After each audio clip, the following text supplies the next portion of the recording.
Hello. So today I'm going to show you how to use our equipment to do photo captures. So this is the bag that you will receive with all our equipment in there. And you can take this bag to do property captures. Within this bag, there is a tripod. I'm going to show you how to use it. One tripod, one camera. Again, I'm going to show you how to use it. One cell phone to use a remote control of the camera. A power bank, because we want to charge everything before we go to do a capture. There's a plug which you can use to charge your devices. And there are a couple of wires. So for charging your devices, and in some cases you can connect to a computer, connect your camera to the computer and get the photos to your computer. I'll show you when you need to do that. So first of all, let me show you how to operate the tripod. So the tripod can extend like this. So basically there are a few sections that will be extended out. So 1, 2, and 3. 3 sections that can extend out. And so what you do is when you twist it, you either lock it by twist it this way, unlock it, twist it this way. If you do the other way, you will lock it. Right? So when it's fully extended, you also want to extend the base and then lock it with the little knob here to lock it. So this way, when it sits on the floor, it looks like this. Now the height of the tripod is important. So make sure you fully extend it. If you don't have the correct height, the dimensions of the created 3D tour and the floor plans will be inaccurate. So you want to keep always the same height by extending, all sections out correctly. So, and once you do this, you basically install the camera with the little screw on the top of the tripod. So do it this way. So this is the camera setup. And you would attach your phone, the provided cell phone to this phone holder. And make sure, you look at the back of the camera, back of the device, the phone. And there are a few camera lenses on the back of the phone. Make sure those are not blocked by the tripod. So if you notice that, on the phone holder, there's one piece of a pad in here to make sure that this mobile device is installed not entirely centered, and it's actually shifted to the right. So just to make sure that the back cameras are not blocked by this tripod. Okay, so here is the camera lens. So that's the basic setup.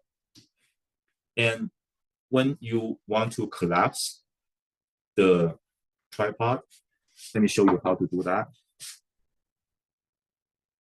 So just first take off the camera and the mobile phone. And then, as I said, first you can, kind of collapse the base. So slide it up. But I should mention that when you actually, kind of install it, release it, make sure it touches gets the lowest point. There's a little base here. So make sure that you go all the way here. That also affects the height. But when you collapse it, makes it go up all the way. And then use this knob to lock it. Lock it.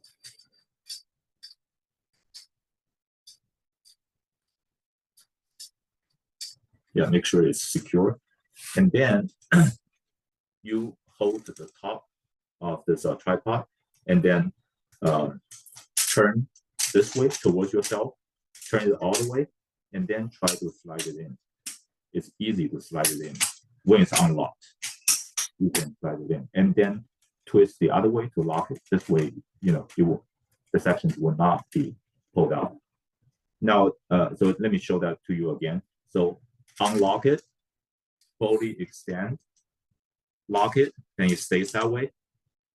Unlock it, fully collapse, and lock it, right? Twist it the other way. Sometimes, if your tripod is new, and you might have some trouble, it's not so smooth.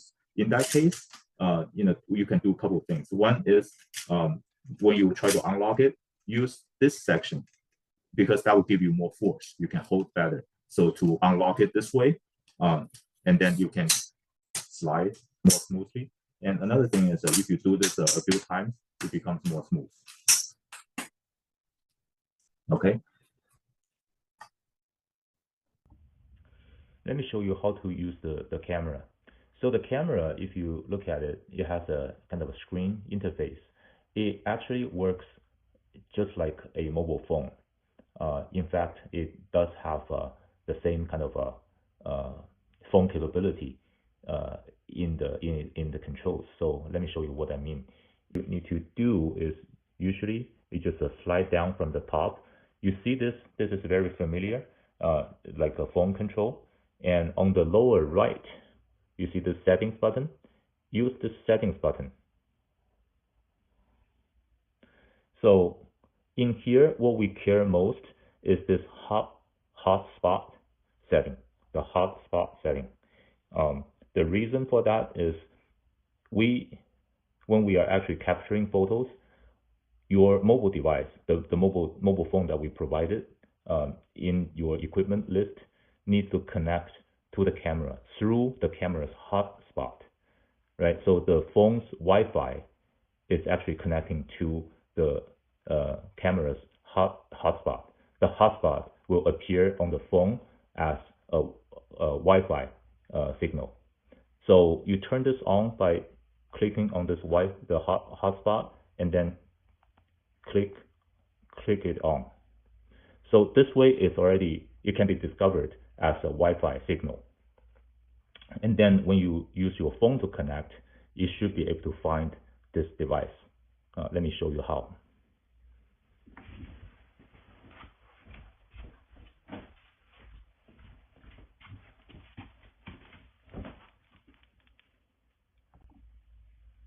So this is the mobile phone that we provided.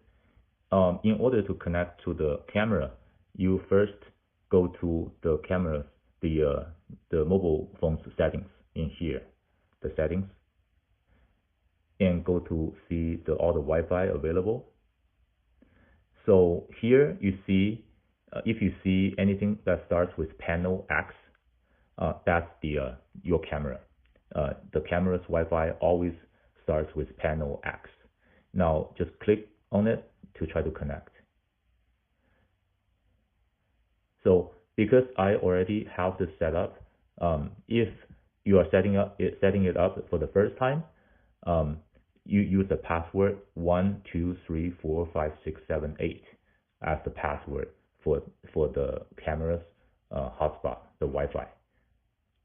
So what you will see that it gives you a warning that you cannot connect to the internet.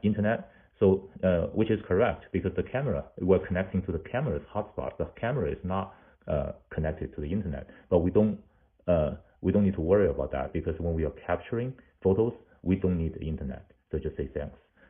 So this way, your phone is already connected to the camera. But let me warn you that if your camera is idle for a long time, the hotspot might be turned off by itself. So in that case, if you doing capturing and you see some errors with the camera, most often it is because the hotspot is turned off. So you need to go back to the camera In that case, you go back to the camera and just find the hotspot and turn it off and on. Make sure that it's on. If it's off, turn it on. But if it's on and you still see some warnings, in the app, you do turn it off and on. And sometimes you can have issues with the camera. So if it's idle for too long. So in the worst case, if you turn the hotspot off and on and it still doesn't work, just try to restart the camera by holding this button. And then it gives you options to reboot. So just to reboot. When it turns back on, make sure you go back and turn on the hotspot that way. And after that, you try to connect it with your phone, with the mobile device, and connect to the hotspot.